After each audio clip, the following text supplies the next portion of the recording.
জানেন কি, সারাদিনে আমরা যেসব কথা বলি তার মধ্যে একটি প্রচলিত মিথ্যে আমরা সব সময় বলি। আপনি জানেন সেটি কি? সবচেয়ে বেশি বলা মিথ্যে হলো এই তো ভালো আছি। আপনি জানেন কি, যখন আমরা নিজেদের ভয়েসকে রেকর্ড করে শুনি তখন আমাদের নিজেদের ভয়েস শুনতে এমনকি 85% লোকের তো এটাই মনে হয় যে তাদের ভয়েস খুব একটা ভালো নয়।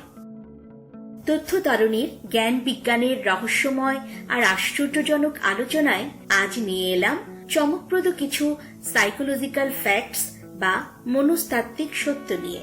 মানুষের মনোজগতের বিচিত্র সব বৈশিষ্ট্য সম্পর্কে জানতে হলে ভিডিওটির শেষ পর্যন্ত দেখুন।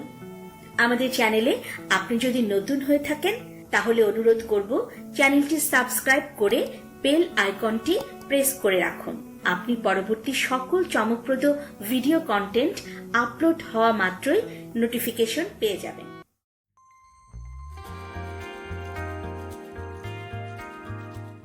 Fact number 10। আমরা যে মাল্টিটাস্কিং শব্দটি ব্যবহার করি, অর্থাৎ একই সময়ে অনেকগুলি কাজ করার যে বিষয়টি বলে থাকি বা শুনি, সেটি শুনতে আসলে ভালোই লাগে, কিন্তু আপনার ব্রেনের পক্ষে একসাথে একাধিক কাজ করা মানে একটা অসম্ভব কাজ, বা আমাদের ব্রেন কোনোদিনই মাল্টিটাস্কিং কাজ করতে পারে না। তাই আপনি চাইলেও তা করতে পারবেন না। একই সময়ে আসলে দুটি কাজ করা কখনোই সম্ভব নয়। তবে হ্যাঁ, একটি কাজ থেকে আরেকটি কাজে ব্রেন নিজেকে তাৎক্ষণিক পরিবর্তন করে নিতে পারে। Fact number 9। বিভিন্ন অনলাইন অ্যাকাউন্ট বা ডিজিটাল ডিভাইসে পাসওয়ার্ড তো আমরা সবাই দিয়ে থাকি। Phone, Google account, Facebook, Twitter, Instagram. তো আপনার মনে কি কোনোদিন এই প্রশ্নটি এসেছে, সব থেকে কোন পাসওয়ার্ডটি মানুষ সবচেয়ে বেশি পরিমাণে ব্যবহার করে? চলুন জেনে নেওয়া যাক। 2019 সালের CNN এর একটি রিপোর্ট অনুযায়ী সব থেকে কমন পাসওয়ার্ড যা প্রায় অনেকেই সেট করে থাকে তা হলো 1 2 3 4 5 6 7 8। হ্যাঁ, আপনি ঠিকই শুনেছেন, এটা হলো সব থেকে বহুল ব্যবহৃত পাসওয়ার্ড। এটিরও একটি কারণ রয়েছে। এটা হলো এমন একটা সংখ্যা যা মানুষ খুব সহজেই মনে রাখতে পারে, আর সহজে মনে রাখতে পারার চক্করে মানুষ এই ধরনের অতি সহজে হ্যাক করা যায় এমন পাসওয়ার্ড নির্ধারণ করে থাকে। ফ্যাক্ট নম্বর 8। মনে করুন আপনি ঘুমাচ্ছেন এবং পাশ থেকে কেউ আপনার দিকে তাকিয়ে রয়েছে। আপনার দিকে অনেকক্ষণ ধরে কেউ তাকিয়ে রয়েছে এবং আপনি ঘুমের মধ্যে সেটি বুঝতে পারছেন। কি ঘটেছে এমন আপনার ক্ষেত্রে? মনে করে দেখুন, মাঝে মাঝে এরকম ঘটে আপনার সাথে। এক্ষেত্রে আপনি ঘুমাচ্ছেন ঠিকই, কিন্তু আপনার ব্রেন ঠিকই অনুমান করতে সক্ষম যে কেউ আপনার দিকে তাকিয়ে রয়েছে। এর কারণ হলো আপনি ঘুমালেও আপনার ব্রেন কিন্তু ঠিকই জেগে আছে এবং সে নিজের কাজ নিজের মতো করে করছে। যদি ব্রেন ঘুমিয়ে পড়ে তাহলে তো আমরা চিরদিনের মতো ঘুমিয়ে পড়ব, অর্থাৎ আমাদের মৃত্যু হবে। Fact number 7। স্ট্রেস বা মানসিক চাপ বর্তমানে একটি বিশাল সমস্যা হয়ে দাঁড়িয়েছে। মনোবিজ্ঞানের একটি গবেষণা অনুযায়ী 18 থেকে 33 বছর বয়সী লোকেদের মধ্যে এই স্ট্রেস বা মানসিক চাপের পরিমাণ সব থেকে বেশি হয়ে থাকে। 18 থেকে 33 বছর বয়সী ব্যক্তিদের স্ট্রেস লেভেল বা মানসিক চাপ গ্রহণের সক্ষমতা খুব বেশি থাকে এবং অপরদিকে 33 বছরের পর ব্যক্তিদের মধ্যে এই সক্ষমতা ক্রমাগত কমতে শুরু করে। ফ্যাক্ট নম্বর 6। মনোবিজ্ঞানের গবেষণা অনুযায়ী এই পৃথিবীর ব্যক্তির জীবনে 3 ধরনের লাইফ বা জীবন রয়েছে। একটি হলো পাবলিক লাইফ বা সামগ্রিক জীবন, যার বিষয়ে পাবলিক বা লোকেরা তাকে চেনে, জানে, বিচার বিশ্লেষণ করে। দ্বিতীয়টি হলো পার্সোনাল লাইফ বা ব্যক্তিগত জীবন।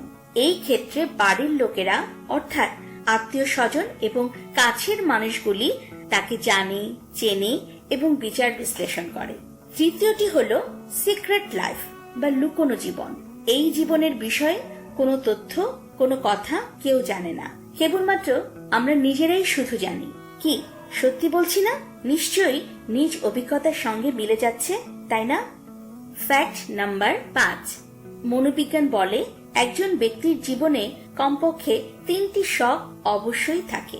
প্রথমত, যে শখ দ্বারা সেই ব্যক্তি উপার্জন করে।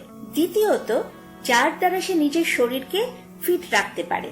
এবং তৃতীয়ত, যার দ্বারা সেই ব্যক্তি নিজেকে ক্রিয়েটিভ বা সৃজনশীল রূপে তৈরি করতে পারে।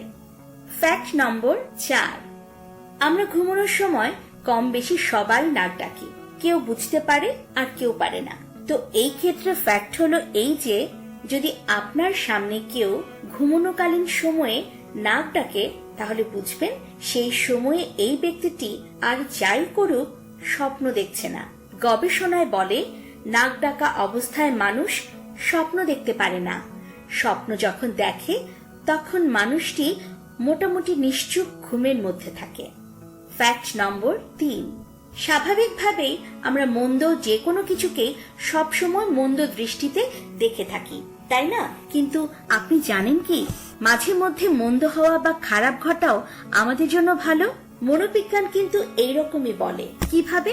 কারণ নেগেটিভ ইমোশন বা খারাপ অনুভূতিগুলো আমাদের ভালো খারাপ, ঠিক ভুল, সত্য মিথ্যা এই বিষয়গুলি বিশ্লেষণ করার ক্ষমতা প্রদান করে থাকে। মনে রাখবেন, শুধুমাত্র পজিটিভ ইমোশন বা ভালো অনুভূতি সবসময় আমাদেরকে ভালো রাখার জন্য যথেষ্ট নয়। ফ্যাক্ট নম্বর 2, যখন আমরা কাউকে জড়িয়ে ধরি, অর্থাৎ আমরা যখন কাউকে আলিঙ্গন করি, তখন আমাদের মধ্য থেকে মানসিক চাপ, বিষণ্ণতা, অস্থিরতা, চঞ্চলতা এগুলো কমতে শুরু করে। আপনজনকে আলিঙ্গন করার সময় আমাদের মন এবং মস্তিষ্ক নিজেদেরকে অনেকটা স্থির ও নিরাপদ করতে পারে, যার কারণে এই সময়ে আমাদের মধ্য থেকে মানসিক চাপ, বিষণ্ণতা, অস্থিরতা এসবের পরিমাণ কমিয়ে আনে। ফ্যাক্ট নাম্বার 1, আমাদের ফ্যাশন এবং পোশাক নির্বাচনের প্রভাব আমাদের মস্তিষ্কের ওপরে পড়ে। যখন আমরা ভালো বা সুন্দর কাপড় পরি, তখন আমাদের মনের জোর অনেকটা বেড়ে যায়। সুন্দর আর পরিষ্কার কাপড় পরার ফলে আমাদের মস্তিষ্ক অনেকটা নির্ভার উপলব্ধ হয়। আপনার কি মনে হয় এই বিষয়টি কতটুকু সত্য? নিশ্চয়ই আপনি আমার সঙ্গে একমত হবেন। তো বন্ধুরা, এই 10টি সাইকোলজিক্যাল ফ্যাক্ট বা মনোবিজ্ঞানীয় বিষয়ের মধ্য থেকে কোনটিকে আপনার কাছে সবচেয়ে বেশি চমকপ্রদ আর বিস্ময়কর বলে মনে হয়েছে তা নিচের মন্তব্য ঘরে লিখে জানাবেন। ভালো লেগে থাকলে অবশ্যই লাইক এবং শেয়ার করবেন, যেন অন্যদের জানবার সুযোগ সৃষ্টি হয়। আপনাদের সঙ্গে আবার দেখা হবে পরবর্তী কোনো ভিডিওতে। ভালো থাকবেন, শুভকামনা।